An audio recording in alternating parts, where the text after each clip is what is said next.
glasses. Very fancy. These components are really going to enhance that new make spirit in here in a different way than the first fill bourbon cask would. Okay, so the chemistry, if you like, is going to be totally different. So I guess the first thing you've really got to understand with that is, you know, what charring level would you char to, you know, so, and it's not just as simple as filling new make spirit into a cask, you know, you could, absolutely, it works very well with Glen Scotia. For me, it works probably kind of the best, you know, it's the best representation, it's Glen Scotia in its rawest form. So really, it's trying to understand if you change the dynamics, if you change that charring level, if you change the toasting level, whatever, then how does that manifest itself in the whisky?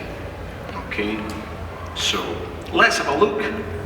So remember, any questions? If you're, you know, anything you're not sure of, just ask. And Hannah will try her best to answer. Yeah, text. You can't expect me to answer. So yeah, okay. So the first thing when you look at them is how nice these glasses actually look, isn't it? Really, they're very wow. Very well made, aren't they? Very robust. Sturdy pews. Lovely shit, you know. Sorry. So, yeah, absolutely. So the first thing is, when you look at it there, is the colour. You know, it's going to be slightly, well, what do you think it would be? What's the colour going to be? Slightly... Amber? Slightly lighter, yeah. It's a little pale. Pale, correct. It's going to be slightly lighter, but you would expect that, wouldn't you? As I say, because obviously the casks been used, you know, it's obviously, and it would have been used at Glen Scotia, so it would have been a first fill, and it's a second fill. The fact that it's obviously that re-charring level is going to slightly change the flavour profile there. Okay, so you're going to get slightly different aspects. It shouldn't be massively different, but it should be, and I guess the best way to describe it is maybe should be less of the bourbon influence, if that makes sense. So there should be less of the, what you're going to get in the next one, there should be less of the vanilla, the caramel, coconut notes, more lactone notes. So more of these are obviously going to manifest itself in the following casks. So there should be maybe less of these in here, which is quite interesting. So anyway, the colour's quite light. It's got an oiliness to it. Let's give it a nose. It's fresh, it's vibrant. Caramelisation. I don't know whether something like caramelised bananas. I don't think I've even tasted a caramelised banana. Anyway, so there's a freshness to it, there's a fruitiness. You remember what the strength is? 58. 58, well done. Alex is listening. Someone's listening. Thanks, Alex. 58, so yeah, absolutely. Quite strong. Slanger, guys. Let's give it a try. Slanger. Enjoy. What's interesting, 58? You said that was a Jack Daniels barrel? Yes.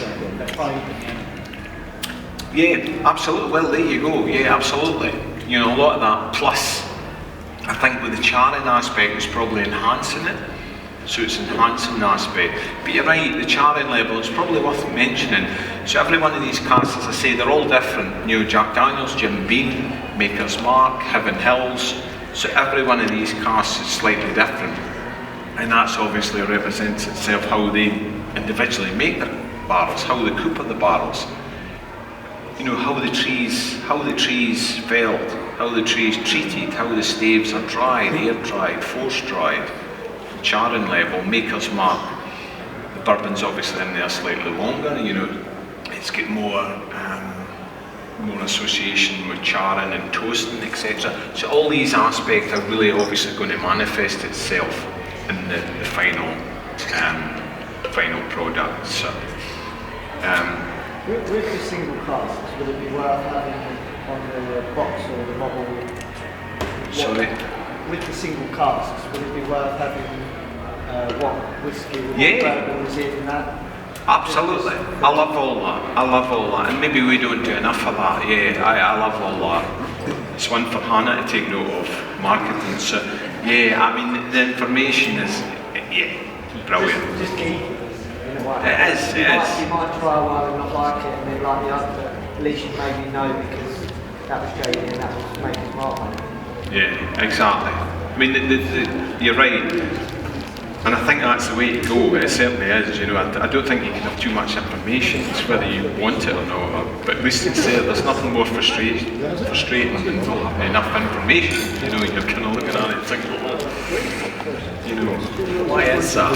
But that's what I mean. You know, even the subtle things like this, and it does start to get complicated though, because sometimes there's a lot of variables there. It's not quite as simple as, you know, a certain cask. You know, there might be a number of different casks, whatever. But I think you're right along these lines.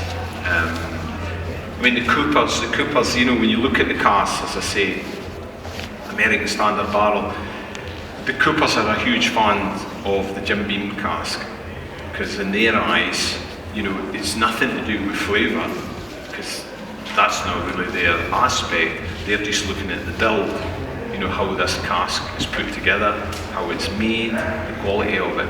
In their eyes, the Jim Beam cask is far superior to a Jack Daniel's cask. And you've got to ask yourself why that is. You know, why is it? You know, why is that cask better? What is that? So, but I tend to find here that the Jim Beam cask probably is kind of up there as one of the backbones of Glen Scotia. Heaven Hill's good. Jack Daniel's. Jack Daniel's for me tends to work better with peated whiskey. And that's a lot to do again what we just talked about there. So, sorry, I'm talking too much. No. Thank you. So, it's the 8 dram deep speech. The what? The 8 dram deep speech. Sorry, I'm terrible. The 8 dram deep speech. Yes, exactly. Yep. So the finish on it is quite, you know, there's obviously there's a bit of strength related there. It's a bit spicy. It's got certainly a freshness to it. You know, a apples, pears aspect to it, which you would expect off the new make spirit. So it's there. And I like to think of that medium char as slightly cleaning it a little bit. Not too much. It's still got the characteristics. It's still got the oiliness. It's still got has it got the coastal aspect? What do you think? Yeah? Not much. I think it would take a lot maybe to get rid of the coastal aspect anyway. I think you need to rub a lot out to get rid of that. I think it's there. Not much? Who said not much? Frank. So thanks. It's got a wee bit of the iodine, you know, a wee bit. Thanks for coming, Frank. Welcome. You can pay me later. But no. But yeah, it's, you know, it's obviously it's you know, it's down to individual. Absolutely, as Frank says there. You know, it's individual preference. You know how it's perceived, and there probably is. It's there, but it's probably in a slightly more reserved way.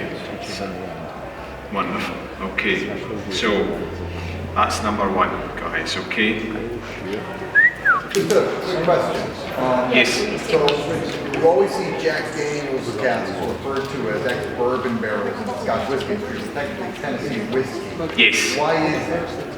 I think it's really, you know, that's a good question. You know, obviously Jack Daniel's is Tennessee, but we call them bourbon. I think it's probably...